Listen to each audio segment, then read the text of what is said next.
Hi. இப்போ வந்து பிரியாணி செய்கிறதுக்கு தேவையான பொருள் பார்ப்போம். இந்த பாருங்கள், இது வந்து ஒரு 5 வெங்காயம், ஒரு 7 பச்சை மிளகா, அப்புறம் பாருங்கள் கொஞ்சம் ஒரு மூடி எலுமிச்சம்பழம், ஒரு கைப்பிடி கொத்தமல்லி, புதினா, தேவையான அளவு ஆயில், இஞ்சி பூண்டு, அப்புறம் இந்த ஒரு சைடு ஒன்று தான். இது ஒரு 5 தக்காளி. நான் இது கிரேவி பண்ணுறதுக்காக எடுத்து வச்சுருக்கேன். ஸோ ஒரு 5 தக்காளி, 5 வெங்காயம். ஓகே. அடுத்து பாருங்கள், ஹோல் ஸ்பைசஸ், பட்டை, இலை, ஏலக்காய், கிராம்பு, இது வந்து அன்னாசிப்பூ, 2 பட்டை வச்சுருக்கேன், கொஞ்சோண்டு இலை வச்சுருக்கேன். இது ஒரு 6 ஏலக்காய் வச்சுருக்கேன். இது ஒரு 10 கிராம்பு, இது கொஞ்சோண்டு அன்னாசிப்பூ. நெக்ஸ்ட்டு வந்து பாருங்கள், இது வந்து மிளகாத்தூள் 2 டீஸ்பூன் போடணும். அடுத்து வந்து மஞ்சள்தூள் 1 டீஸ்பூன். அடுத்து வந்து பிரியாணி மசாலா வந்து ஒரு 5 டீஸ்பூன் இல்லை 6 டீஸ்பூன் போடணும். அடுத்து பாருங்கள், இது நெய், இது ஒரு 4 டீஸ்பூன் போடணும். அடுத்து ஒரு டப்பா ஃபுல் ஃபேட், இது வந்து full fat, full cream, fresh ஏக்காட், இது தயிர். அப்புறம் வந்து ஒரு 1 கிலோ சிக்கன், இதை வந்து ஒரு 2.5 கப் ரைஸ் எடுத்திருக்கேன்.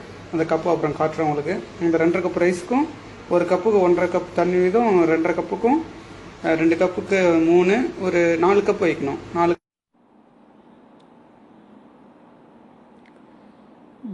அப்புறம் தேவையான அளவு உப்பு எடுத்துக்கோங்க. இப்போது செய்முறை பார்க்கலாம். நான் தான் அது, சரிங்களா? இப்போது அடுப்பை பற்ற வச்சுக்கலாம். 5 டேபிள் ஸ்பூன் அளவுக்கு நெய் விடுறேன்.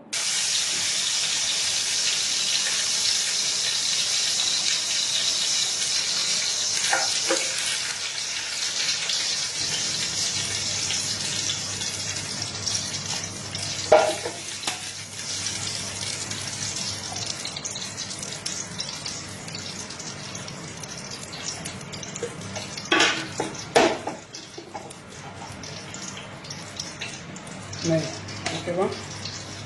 50 கிராம் நெய் போடுவோம். நான் கொஞ்சம் கூடவே தான் போடுவோம். நான் அப்புறம் டேஸ்ட்டாக இருக்கிறதுக்காக 50 கிராம் மேலே தான் போடுவோம். நாங்கள் 1 கிலோ ரைஸ்க்கு வந்து நாங்கள் கிட்டத்தட்ட ஒரு 50 ml நெய் ஆட் பண்ணுவோம். இது நல்லாயிருக்கும். குவைத்தில் இந்த நெய் கொஞ்சம் நல்லாயிருக்கும். நாங்கள் குவைத்தில் இருக்கோம், ஃபஸ்ட்டு அது நான் சொல்லிக்கிறேன். ஒரு நெக்ஸ்ட்டு வந்து நாங்கள் என்ன பண்ண போகிறோம்னா, இது வந்து கொஞ்சம் ஃப்ரீஸாக இருக்கனால கொஞ்சம் அப்படியே ஆட்டி இதை அப்படியே இலக்கிக்கிறேன். இலக வச்சுட்டு நெக்ஸ்ட்டு என்ன பண்ண போகிறோம் அப்படின்ட்டா, இதில் ஆயில் ஆட் பண்ண போகிறேன். சன்ஃப்ளவர் ஆயில் தான் நாங்கள் ஆட் பண்ணுவோம். ஒரு 100 ml ஆட் பண்ணுங்கள், சரிங்களா? 100 ml ஆட் பண்ணணும் கண்டிப்பாக. 100 ml ஒரு 125 150 ml ஆட் பண்ணிங்கன்னா தான் 1 கிலோ ரைஸ் வந்து ஒரு உப்பு மாதிரி வரும், தனித்தனியாக வரும், நல்லாயிருக்கும் உங்களுக்கு. கொஞ்சம் 100 ml ஒரு 50 ml கீ.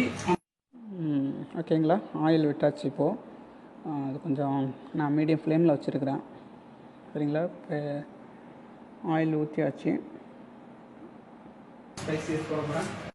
இப்போ இதில் வந்து மசாலா முழு தூள்லாம் இதுவெல்லாம் போட போகிறேன். பட்டை, கிராம்பு, ஏலக்காய்லாம். இப்போ வந்து பட்டை போட்டிருக்கேன்.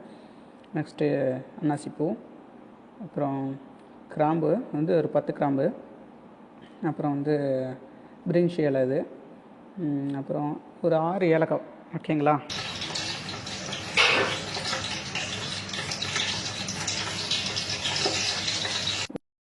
பட்டை கிராம்பு பொரிஞ்சதும் 7 பச்சை மிளகா, அடுத்து 5 வெங்காயத்தை ஆட் பண்ணிடுங்க.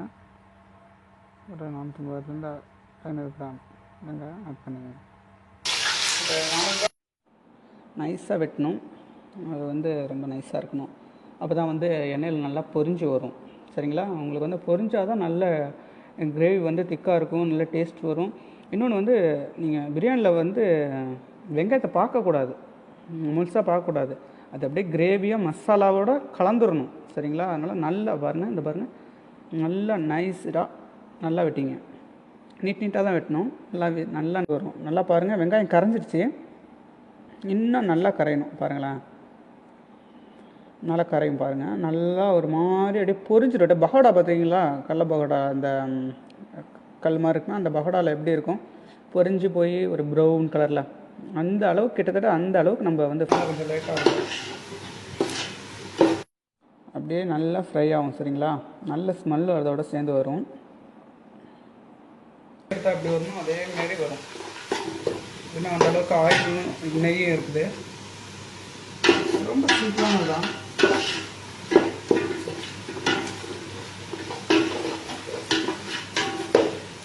நல்லா ஃப்ரை ஆகிடுச்சு சரிங்களா. நல்லா ஃப்ரை ஆகி அப்படியே ட்ரை ஆகி அப்படியே கறந்துருக்கு. நல்லா இப்போ ஃப்ரை ஆகிடுச்சு. ஆமாம், நல்லா ஃப்ரை ஆகி நல்லா பாருங்களா அப்படியே பொன்னிறமாக ஆகிடுச்சு சரிங்களா. இப்போ நம்ம வந்து இதை நல்லா ட்ரை ஆகிடுச்சு. இப்போ நம்ம இதில் வந்து ஒரு 5 teaspoon tablespoon ginger garlic paste add பண்ண போகிறோம்.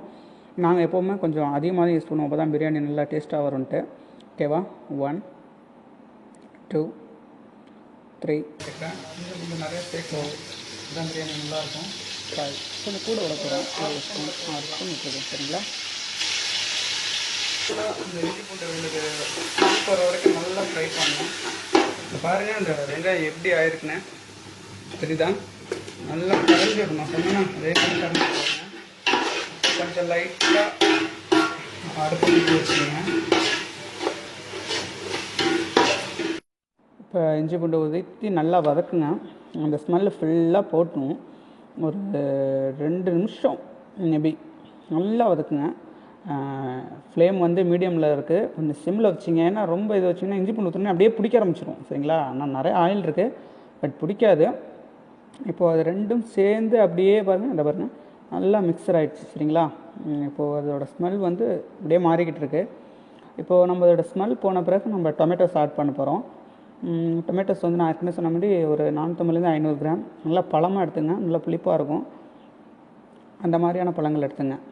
கண்டிப்பாக இதோட ஜூஸ் கண்டிப்பாக இருக்கணும், அந்த மாதிரி கட் பண்ணுங்கள். நான் எவ்வளோ நைஸாக கட் பண்ணியிருந்தாலும் அதோட ஜூஸை விடலை பாருங்கள். நாங்கள் தட்டு வச்சு அதில் கட் பண்ணுவோம், ஏன்னா அப்போ தான் அந்த ஜூஸ் வரணுங்கிறதுக்காக. அப்போ தான் நல்லா ஒரு 2 மினிட்ஸ் நான் பண்ணிக்குவேன் சரிங்களா. அதனால் இதை வந்து மஞ்சத்தூள் போட்டு நல்லா க்ளீன் பண்ணிவிட்டு வாஷ் பண்ணி ட்ரைன் பண்ணி வச்சுருக்கிறோம். இப்போ நான் அதை ஆட் பண்ணிட்டேன். இப்போ என்னென்னா அப்படியே நம்ம ஒரு 2 மினிட்ஸ் நல்லா ஒரு 1 to 2 மினிட்ஸ் நல்லா இதில் வதக்குவேன். எந்த மசாலாவும் ஆட் பண்ணல, ஆட் பண்ணுறதுக்கு முன்னாடி நான் கறி ஆட் பண்ணிடுவேன். அப்போ தான் வந்து அந்த எட்ஜஸ் வந்து அப்படியே சாஃப்டாக கிடைக்கும். அதுக்காக வந்து நான் ஆயிலில் கொஞ்சம் நல்லா இப்படி ஃப்ரை பண்ணுறது.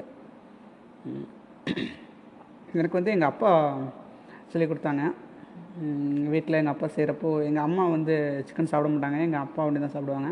எங்கள் அப்பா செய்கிறப்போ அப்படியே பார்த்து அப்படியே கற்றுக்கிட்டது தான் சரிங்களா. நல்லா அப்படியே ஒரு 2 மினிட்ஸ் அப்படியே நல்லா வதக்கிட்டே இருங்க. ஃப்ளேம் மீடியம்லேயே இருக்கட்டும், ரொம்ப வைக்க வேணாம், பிடிக்க ஆரம்பிச்சிட்டோம். இப்போ பாருங்கள், இப்போது ஒரு 2 மினிட்ஸ் கிட்டத்தட்ட ஆகிட்டு இப்போ நான் மசாலாத்தூள்லாம் ஆட் பண்ண போகிறேன். இப்போது இதில் மசாலாத்தூள் ஆட் பண்ண போகிறேன். 1 டீஸ்பூன் சரிங்களா. நெக்ஸ்ட்டு வந்து மிளகாய்த்தூள் ஒரு 2 டீஸ்பூன் மிளகாய்த்தூள் சரிங்களா. நாங்கள் காரம் ரொம்ப சாப்பிட முடியாது கோயத்தில், ஏன்னா ரொம்ப ஹாட். ஸோ இதனால் நாங்கள் ரொம்ப சேர்க்க முடியாது. உங்களுக்கு வேணும் உரப்பு அதிகம்னா நீங்கள் மிளகாத்தூள் ரொம்ப சேர்த்திங்கன்னா ஸ்மெல் நல்லா இருக்காது. ஸோ பச்சை மிளகா அதிகமாக சேர்த்திங்கன்னா சேம் டேஸ்ட்டு உரப்பு நல்லா கிடைக்கும். நெக்ஸ்ட்டு இதில் என்ன ஆட் பண்ண போகிறோம் அப்படின்னா வந்து பிரியாணி மசாலா. நாங்கள் வந்து ஆச்சி பிரியாணி மசாலா கிடைக்கும், சக்தியும் கிடைக்கும். ஆனால் நாங்கள் ப்ரிஃபர் பண்ணுறது எப்போதுமே ஆச்சி பிரியாணி மசாலா தான் சரிங்களா. ஆச்சி பிரியாணி மசாலா வந்து ஒரு 50 கிராம் வாங்கி நாங்கள் ஒரு பாட்டிலில் கொட்டி வச்சுருக்கோம். ஆச்சி நல்லாயிருக்கும். நாங்கள் எங்களுக்கு இங்கே ஆச்சி கிடைச்சி சக்தி கிடைக்கிறதுல நான் வந்து எப்போதுமே ஆச்சி தான் யூஸ் பண்ணுவேன். நான் ஒரு 4 5 டீஸ்பூன் யூஸ் பண்ணுவேன், ஏன்னா வேறு மசாலா இல்லை, அவ்வளோதான். 2 3 4 5 ஒரு 5 வருஷம் தரேன். கைப்பிடி புதினா, அதில் வந்து அரை கைப்பிடி கொத்தமல்லி, அரை கைப்பிடி புதினாவையும் சேர்த்துருக்கேன். புதினா கொத்தமல்லி அரை கைப்பிடி சேர்த்துருக்குறேன். கலரி நல்லா வதக்குங்க. ஆல்ரெடி ஆயிடுச்சு. ஸோ அதில் வந்து நம்ம வந்து கொஞ்சம் நல்லா வதக்கிட்டே இருங்க, ஏன்னா அடி பிடிக்கும். ஸோ அதனால் வதக்கிட்டே இருங்க. நான் மீடியமில் தான் வச்சுருக்கேன். ஸோ அதனால் அந்த விதையை வந்து நான் எடுக்கிறேன். அது ஆல்ரெடி அதில் 2 3 விழுந்துட்டு, இப்போ கூட ஒன்று விழுந்துட்டு இருந்தாலும் எடுக்கிறேன், ட்ரை பண்ணுறேன், வரல. Okay, no problem. Lemon seed தானே, அதனால் ஒன்றும் பிரச்சனை இல்லை. ஆட் பண்ணியாச்சு சரிங்களா. இப்போது இதில் நெக்ஸ்ட் நாங்கள் என்ன பண்ண போகிறோன்னா தயிர் ஆட் பண்ண போகிறோம். தயிர் வந்து இங்கே குவைத்தில் வந்து நாங்கள் அல்மராய் எப்போதும் யூஸ் பண்ணுறது. இது நல்லாயிருக்கும், புளிப்பாக நல்லா டேஸ்ட்டாக இருக்கும். நான் வந்து கிட்டத்தட்ட அது வந்து 1 கப் ஆட் பண்ணுறேன். ஃபுல்லாக 1 கப் ஆட் பண்ணிடுவேன். அல்மராய் ஃபுல் ஃபேட் ஃபுல் க்ரீம்னு இங்கே சரிங்களா. இது குவைத்தில் கிடைக்கிறது. நீங்கள் நம்ம ஊரில் பண்ணுறப்போ வந்து கிட்டத்தட்ட ஆயிட்டு சரிங்களா. இந்த கறியெல்லாம் நான் தனியாக பவுலில் எடுத்துருவேன். மசாலா இல்லாமல் 10 நிமிஷம் வேக வச்சு இந்த கறியை தனியாக எடுத்துருவேன். அனதர் ஒரு 20 மினிட்ஸ் ரைஸ் மேலே வச்சு வேக விடுவேன். மசாலாவை எடுத்துடாதீங்க. அந்த சிக்கன் பீஸை ஒண்டியும் சிம்மில் வச்சுட்டு எல்லாத்தையும் ஒரு பவுலில் எடுத்துங்க சரிங்களா. எல்லாத்தையும் பவுலில் எடுத்துட்டேன்.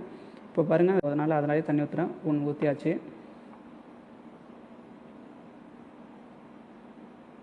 2 நான் 2 கப் ஆட் பண்ணிட்டேன் சரிங்களா. கொதிக்கிற வரைக்கும் மூடி வச்சுக்கிறேன். அதுக்குள்ளே நீங்கள் என்ன பண்ணுறீங்க, அரிசியை ஊற வச்சு 1/2 மணி நேரம் ஆகுது. அரிசி ஊற வச்சு பசங்களுக்கு சரிங்களா. அதை இப்போ ட்ரைன் பண்ணி இப்படி வச்சு என்ன பண்ணுறீங்க, லிக் போட்டு மூடிடுங்க.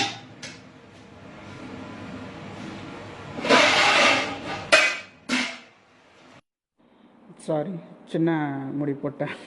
பெரிய முடி போடுறதுக்கு பதிலாக பெரிய முடி எடுத்து போகிறேன். ஓகே, நல்லா கவர் பண்ணிங்க. இது வந்து ஒரு 3 மினிட்ஸ் நல்லா கொதிச்சிடும். 3 மினிட்ஸில் நான் ஹை ஃப்ளேமில் வச்சுருக்கேன். ஸோ அதுக்குள்ளே அரிசியில் உள்ள தண்ணியை ட்ரைன் பண்ணி வச்சிட போகிறோம் சரிங்களா. நல்லா தண்ணி சுத்தமாக வடிகட்டிடுங்க. தண்ணி வேணாம், அதில் தண்ணி இருக்கக்கூடாது. நம்ம தண்ணி அளவு போட்டிருக்கிறோம். ஸோ அதனால் தண்ணியை ஊற்றியாச்சு. இப்போ நம்ம பார்க்கலாம். ஓகே, நல்லா தலை கொதிக்குது. ஸோ கரெக்டான டைம் டு இது ரைஸ் ஆட் பண்ணலாம். அப்படியே என்ன பண்ணுறீங்க, ரைஸை டைரெக்டாக ஆட் பண்ண போகிறேன்னா தண்ணிக்குன்னு இல்லை பார்த்துட்டிங்களா, தண்ணியே இல்லை பாருங்கள். அப்படியே மிக்சர் இருக்கிற அரிசி எல்லாத்தையும் அப்படியே அதில் வலிச்சு விட்ருங்க. அதனால் மேலே வைக்கிறேன். ஏன் வந்து நான் கறியை எடுத்தேன் அப்படின்னா, அடியில் விட்டு ரைஸை மேலே போட்டோம் அப்படின்னா பீஸுக்காக நம்ம என்ன பண்ணுவோம்னா கிளறிடுவோம் ரைஸை. ஸோ அப்படி இருக்கக்கூடாது அப்படிங்கிறதுக்காக தான் நான் சிக்கனை எடுத்துட்டேன். அப்படியே கொஞ்சம் ப்ரெஸ் பண்ணி விடுங்க. அப்படியே அப்படியே மேலே தண்ணி படுற மாதிரி அப்படியே ப்ரெஸ் பண்ணி விடுங்க. வெந்திருக்கும் ஆல்ரெடி 10 மினிட்ஸ் வெந்துட்டு. இன்னொரு 20 மினிட்ஸ் அப்படி தான் வைக்க போகிறோம் சரிங்களா. மிச்சம் இருக்கிற எடுத்து வச்சோம் இல்லையா புதினாவும் கொத்தமல்லியும், அதை வந்து இந்த ஸ்டேஜில் ஆட் பண்ண போகிறோம். அடுப்பு சிம்மில் வச்சுட்டுருக்கேன் ஆல்ரெடி சரிங்களா. அரிசி போட்ட பிறகு நான் சிம்மில் வச்சுட்டேன் சரிங்களா. இப்போ என்ன பண்ணுறீங்க அப்படின்னா, ஒரு 2 நியூஸ் பேப்பர் எடுத்துங்க. நியூஸ் பேப்பர் எடுத்து அது மேலே வச்சு மூடிடுங்க. கண்டிப்பாக பாருங்கள், ஃப்ளேம் சிம்மில் இருக்கணும். சிம்னா ரொம்ப சிம் இல்லை, ரொம்ப ஹையும் இல்லை, ஒரு மீடியம் ஃப்ளேம். அந்த ஃப்ளேம் இப்போ நான் உங்களுக்கு காட்டுறேன் பாருங்கள். இது 20 மினிட்ஸ் ஆன பிறகு பிரியாணி ரெடி.